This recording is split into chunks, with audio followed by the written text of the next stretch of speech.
나는 어떻게 소설가가 되었나? 무라카미 하루키. 1978년 4월 맑고 상쾌한 어느 봄날 오후였습니다. 나는 도쿄 진구구장에 야구 경기를 보러 갔습니다. 그날은 센트럴리그 개막전, 야쿠르트 스왈로스와 히로시마 카프의 경기였습니다. 낮 1시부터 시작된 화창한 낮 경기. 나는 예전부터 야쿠르트 팬이었습니다. 그리고 진구구장 근처 센다가에 살고 있었죠. 하토노모리 하치만 신사엽, 산책 삼아 자주 경기장을 찾곤 했습니다. 그 무렵의 야쿠르트는 그야말로 약팀이었습니다. 만년빛 클래스, 화려한 스타도 없고 구단도 가난했습니다. 인기조차 없었죠. 개막전인데도 외야석은 텅 비어 있었습니다. 나는 외야석 잔디 언덕에 드러누워 맥주를 마시며 경기를 봤습니다. 그때의 진구구장 외야석에는 의자가 없었습니다. 그저 푸른 잔디가 펼쳐져 있었죠. 하늘은 맑았고 바람은 상쾌했습니다. 생맥주는 완벽하게 시원했고 오랜만에 보는 초록빛 잔디 위로 하얀 공이 또렷이 떠올랐습니다. 야구란 역시 야구장에서 보는 게 가장 좋습니다. 정말로 그렇습니다. 야쿠르트의 선두 타자는 데이브 힐튼. 미국에서 온 무명에 가까운 호리호리한 타자였습니다. 그가 타순 1번. 4번 타자 찰리 매뉴얼. 후에 메이저리그 감독으로 유명해졌지만 당시 일본 팬들 사이에선 붉은 도깨비란 별명으로 불리던 강력한 타자였습니다. 야쿠르트는 야스다가 3벌로 나섰습니다. 그리고 1회 말 다카하시 투수가 첫 번째 공을 던졌습니다. 그 순간 힐턴은 그 공을 좌중간으로 시원하게 띄워 올렸습니다. 깔끔한 2루타. 공이 방망이에 맞는 경쾌한 소리가 진구구장에 울려 퍼졌습니다. 여기저기서 소박한 박수 소리가 들려왔습니다. 그리고 그 순간 나는 아무런 예고도 없이 이렇게 생각했습니다. 그래, 나도 소설을 쓸 수 있을지도 몰라. 그때의 감각을 나는 아직도 또렷하게 기억합니다. 마치 하늘에서 무언가가 천천히 내려와 내 두 손 위에 살포시 얹힌 듯한 느낌. 왜 그런 생각이 그 순간 떠올랐는지 지금도 알 수 없습니다. 그때도 지금도요. 하지만 이유는 중요하지 않았습니다. 그건 그저 일어난 일이었습니다. 그 순간은 어떤 계시처럼 느껴졌습니다. 영어로는 에피파니. 번역하면 본질에 도련한 현현, 직관적 진실의 파악이라고도 하죠. 쉽게 말하면 이런 겁니다. 어느 날 갑자기 눈앞에 무언가가 나타나고 그 순간 인생의 모든 방향이 확 달라지는 것. 바로 그날 오후 그 일이 내 인생에 실제로 일어났습니다.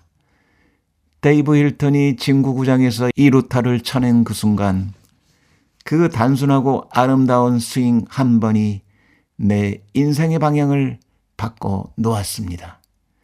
그게 내가 소설가가 된 시작이었습니다. 시합이 끝나고 전철을 타고 신주쿠로 향했습니다.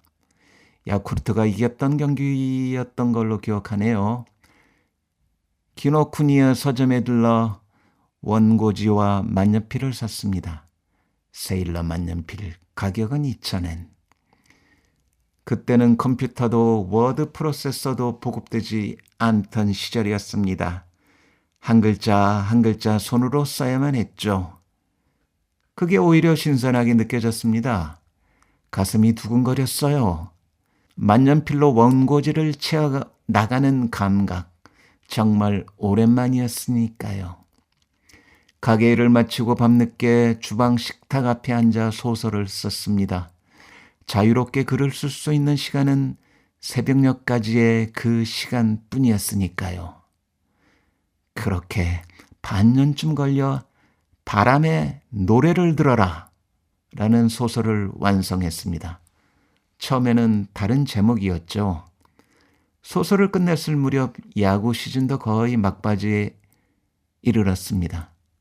그해 야쿠르트 스왈로스는 모두의 예상을 깨고 리그 우승, 그리고 일본 시리즈에서도 막강한 한큐 브레이브스를 이겼습니다. 기적 같고 멋진 시즌이었죠. 바람의 노래를 들어라는 200자 원고지로 400매 남짓한 짧은 소설입니다. 하지만 완성하기까지 꽤 오랜 시간이 걸렸습니다. 시간이 부족했던 것도 있지만 무엇보다 소설을 어떻게 써야 하는지 전혀 감이 없었기 때문이죠. 사실 그때까지 19세기 러시아 문학 같은 순수 문학을 제대로 읽어본 적도 없었습니다. 일본어로 소설을 쓴다는 게 어떤 것인지조차 알지 못했죠. 그래서 그냥 이런 게 소설일 거야 막연한 추측으로 몇 달간 써 내려갔습니다. 하지만 다 쓰고 나니 정말 재미가 없었습니다. 형식은 갖췄는데 읽어도 감동이 없고 마음에 전혀 와닿지 않았어요.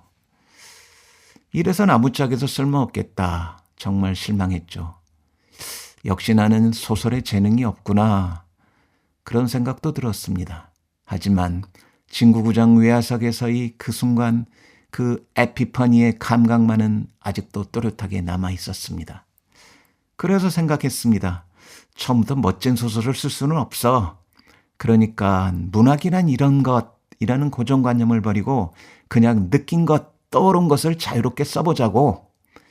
하지만 말이 쉽지 경험도 없는 사람이 자유롭게 쓴다는 건 정말 어려운 일이었습니다. 그래서 결심했습니다. 만년필과 원고지를 잠시 내려놓고 붙박이장 속에서 오래된 영문 타자기를 꺼냈죠. 올리베티 타자기였습니다. 그리고 소설의 첫 문장을 영어로 써보기로 했습니다. 어쨌든 뭐라도 평범하지 않은 걸 해보자. 그런 마음이었죠. 물론 영어 실력은 형편없었습니다. 단어도 문장도 제한적이고 복잡한 생각을 담기엔 턱없이 부족했죠. 하지만 그 제한 속에서 오히려 나만의 문장 리듬이 생겨나기 시작했습니다. 복잡한 표현이 없어도 멋진 문장이 아니어도 그저 단순한 언어의 조합으로도 마음을 표현할 수 있다는 걸 알게 되었죠. 나중에서야 알게 되었지만 헝가리 작가 아고타 크리스토퍼도 비슷한 방식으로 소설을 썼더군요. 후천적으로 배운 프랑스어로 짧고 강렬한 문장을 써 내려갔습니다. 그녀의 문장에서 어떤 그리움 같은 걸 느꼈습니다. 그렇게 영어로 쓴 문장을 다시 일본어로 번역했습니다. 직역이 아니라 내 감각에 맞는 자유롭게 이식하는 방식이었죠. 그 순간 내 안에 새로운 일본어 문체가 열렸습니다. 그건 누가 준 것이 아니라 내가 스스로 찾아낸 문체였습니다. 사람들은 무라카미 하루키의 문장은 번역투라고 말합니다. 맞는 말일 수도 있고 아닐 수도 있습니다. 내가 원한 것은 일본어답지 않은 일본어, 무게감보다는 활동성을 지닌 문체, 나만의 자연스러운 음색이었습니다. 그래서 모든 것을 내려놓을 각오를 했습니다.